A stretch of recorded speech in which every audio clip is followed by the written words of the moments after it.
It's your boy Judea, Black Shalom L'Chaim, purified drinking water. They got it. It's out there. Shouts out to the 12 tribes. I got it. It's right there. Okay, so we was talking about the right field. So this is the beginning of the right fields, and the only reason I'm calling them right field because we was talking about, right field. Excuse me, because we were talking about the being black in Israel. So what we're gonna do now is actually gonna talk about some other stuff. And and I know you heard my new that music I like is all slowed down and or chopped and screwed type. I kind of like it like that for this whole little right field thing. So that's what that's gonna be. It's make it light, make it low. Either way it go, it got a little soul in it. You know what I mean? So what I'm getting about this whole little right field thing is we finna talk about Emancipation Proclamation, Emmett Till. We about to talk about the hold on, I got a list of stuff right here. We about to talk about the black codes. We about to talk about the cold facts. We about to talk about 40 acres and a mule, poverty, special field order 15, objective 8, and all that stuff. We about to get into all of that with this right field thing. So that's what that is. And like I said, you gonna stand for Israel, you gotta stand for Palestine. If you gonna stand for Palestine, you gotta stand for Israel because we support the people and not the cause. And I hope today found you safer than yesterday did, and I hope tomorrow finds you safer than today and the day before. Like I said, we inside today because we got to be. So that's just what it is. So we're one of these right field things. So welcome to the right field. And hey, stop. 20-some videos, man. This right field about the wrong one. So let's get straight into that. So I said I was gonna do this like this. Cue the music I like. Don't fight, days. Don't make each night. I don't lose sleep for can't sew in my sheets. Oh, one stitch and now sneaks. Huh. As long as I can buy them both cheap, American privilege keeps burning. One that many historians now claim took the lives of over 750,000 people. More Americans died in this war than in the Revolutionary War, the War of 1812, the Mexican-American War, the Spanish-American War, the Korean War, the Gulf War, and the wars in Iraq and Afghanistan all combined. It is a war that would change and define the trajectory of this country. We're talking about the Civil War. You've likely heard stories about the Civil War, about the so-called great generals, the gory battles, the decimated cities. It has been the subject of thousands of books, documentaries watched by millions around the world, and even the inspiration for a vast community of people who enjoy reenacting great battles of the war. But something that doesn't get as much attention, at least not as much attention as it deserves, is the role that black soldiers, and more generally, black people, played in the war. For such an important and consequential moment in American history, there sure are a lot of different interpretations about what the Civil War was fought over. So we should be clear, from the very beginning, about why the Southern states seceded and why the Civil War came to be fought. You ready? The Civil War was about slavery.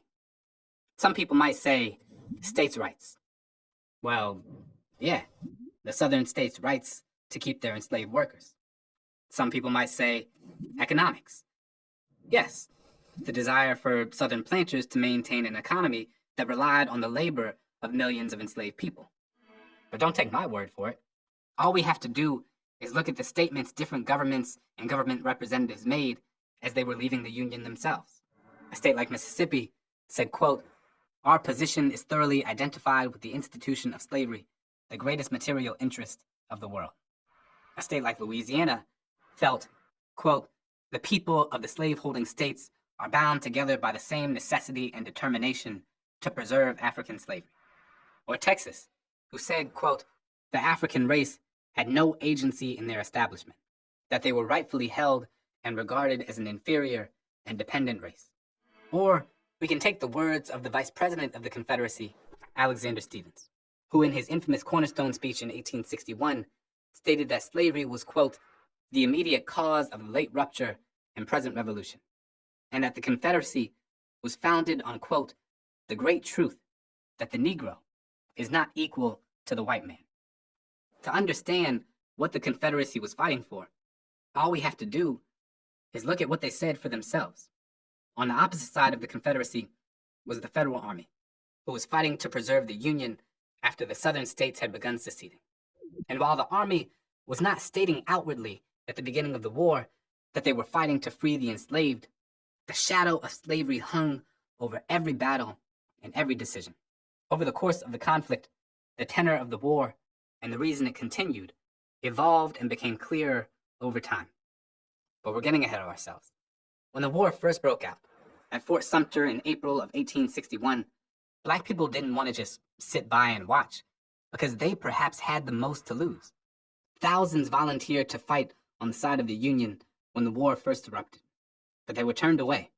A federal law dating all the way back to 1792 barred Black people from bearing arms in the U.S. Army, even though they had served in the American Revolution and in the War of 1812. The Lincoln administration debated the idea of recruiting Black troops into the Union forces, but they were concerned that such a move would prompt the border states to secede. Delaware, Maryland, Kentucky, and Missouri were these kind of in-between players in the war because they stayed in the Union but also kept their enslaved workers. Additionally, beliefs of Black inferiority were widespread among white military officials, both on the Confederate and the Union side. They believed Black men to be too cowardly, too weak-minded, and too likely to give away sensitive military information under pressure.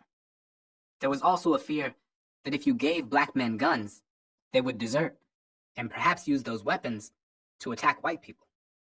Regardless of the military shutting Black Americans out, many who wanted to fight banded together on their own terms, forming groups in places like New York, Pennsylvania, and Ohio. A few brave Black men and women in the South also joined military units. In South Carolina, General David Hunter put an order in place that organized a group of runaways to become part of the 1st South Carolina Regiment. In Missouri, General John C. Fremont did something similar. Both units, however, were quickly disbanded by the government. But over the course of the war, Lincoln's position on the role of Black soldiers began to change. The Union was having a more difficult time recruiting white volunteers to serve in the Army for a war that many in the country initially thought would only last a few weeks. And Black abolitionists, like Frederick Douglass, had long been pushing Lincoln to make Black soldiers a part of the war effort. Additionally, there were shifting international dynamics shaping Lincoln's calculus. All of this led to the Emancipation Proclamation. A document that is widely misunderstood, Lincoln's proclamation was a military strategy with multiple aims. It prevented European countries from supporting the Confederacy by framing the war in moral terms and making it explicitly about slavery, something that Lincoln had previously backed away from. As a result, France and Britain, which had contemplated supporting the Confederacy, ultimately refused to do so because of each country's anti-slavery positions. The proclamation allowed the Union Army to recruit Black soldiers, and it also threatened to disrupt the South's social order, which depended on the work and caste position of enslaved people. Lincoln had actually presented the proclamation to his cabinet in July of 1862, but William H. Seward, Lincoln's Secretary of State, told the president that if they announced it at that moment, it would look like a sign of weakness and desperation. Instead, he urged Lincoln to wait until the Union won a significant victory on the battlefield. This made sense to Lincoln, so he waited.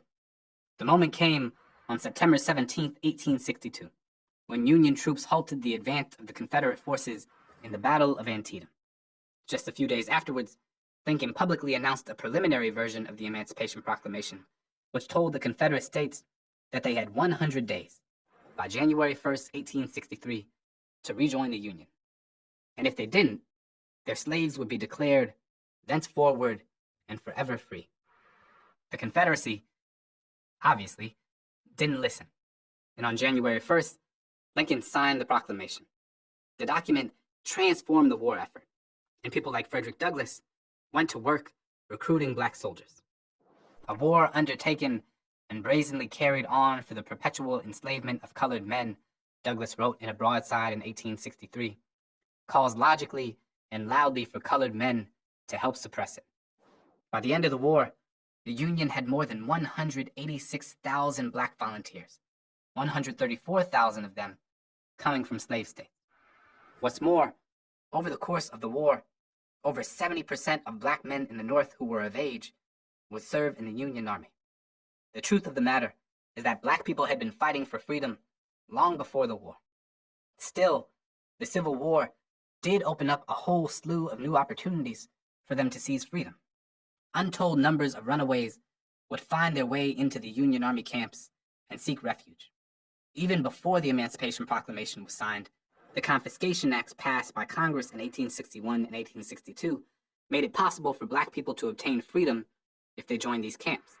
Runaways helped the Union war effort by joining units in unofficial capacities, working as servants, and some were even able to work on land in Union strongholds for a wage. The Confiscation Acts got that name because acquiring runaways meant capturing enemy property. Accordingly, the camps became commonly known as contraband camps. Speaking of contraband camps, that brings us to Mrs. Susie Baker King Taylor, the only black woman to publish a book reflecting on her time spent in the contraband camps during the Civil War. The book was called Reminiscences of My Life in Camp with the 33rd United States Colored Troops, late 1st South Carolina Volunteers. The book itself details her many adventures, facing death on several occasions, and the work she did as an educator. Taylor was the first black American to teach formerly enslaved people publicly in a school in Georgia, a school that she helped to found. As black men either fought or provided manual labor toward the war effort, black women would often do medical work, cook for soldiers, or take care of the children. But the story of a woman named Harriet Tubman makes it evident that black women's contributions were numerous and that they were engaged in both combat and non-combat roles. Let's go to the thought bubble. Harriet Tubman is widely remembered for her work leading people to freedom via the Underground Railroad. Not only was she someone who helped enslaved people forge a path to freedom by going back and forth between the North and the South on multiple occasions, but she also served as a spy during the Civil War. Like a legit spy, Tubman was paid by the Secret Service and used those funds to recruit other black folks to join and help gather information about the Confederates. Black people made great spies during the war, even if it was because of some not so great reasons. Like I said earlier, white people, especially, but not exclusively, Southerners, really underestimated black people's intelligence. Not only did they think enslaved black people weren't brave enough or clever enough to be spies, but often they simply treated black people, especially black women, like they were invisible. As a result, black folks would sometimes be in the literal room where military officers were discussing war strategy or while they were sharing new developments with their families over dinner. Through her intel, Tubman discovered and alerted the Union Army of where Confederate enemies were hiding along the shore and where they planted torpedoes in the water. And on top of being a spy, Tubman led a covert military operation, helping Colonel James Montgomery plan a raid to help free enslaved people along the Combahee River in South Carolina. On the morning of June 2nd, 1863, Tubman and 3 gunboats full of soldiers set fire to the buildings and the bridges near the river so the Confederates couldn't use them. They ended up freeing 750 enslaved men, women, children, and babies. And they didn't lose a single soldier in the fight. Thanks, Thought Bubble. After being allowed to serve in the Union Army by the Emancipation Proclamation, black soldiers would make up 10% of the Union forces and fought valiantly throughout the remainder of the Civil War. Seeing these black soldiers fight and die for the Union changed the minds of many, including President Lincoln, about whether black people deserve full citizenship in this country. Our go-to guy, Frederick Douglass, who feels like he has a quote for everything, said, "Once let the black man get upon his person the brass letter U.S., let him get an eagle on his button, and a musket on his shoulder, and bullets in his pocket. There is no power on earth that can deny that he has earned the right to citizenship." The war effectively ended in April 1865 when General Robert E. Lee of the Confederate Army surrendered to Ulysses S. Grant at Appomattox Courthouse in Virginia. Countless black Americans remained in bondage even after Lee's surrender. And on June 19th of 1865, or what we now know as Juneteenth, General Gordon Granger let 250,000 enslaved people in Texas know through General Order Number 3 that they were free. And some, in states like Kentucky and Delaware, were still waiting even after that. As historian W. Caleb McDaniel has said about the days, weeks, and years following Juneteenth, quote, slavery did not end cleanly or on a single day. It ended through a violent, uneven process. The war was done, but the struggle for Black freedom was in many ways just beginning.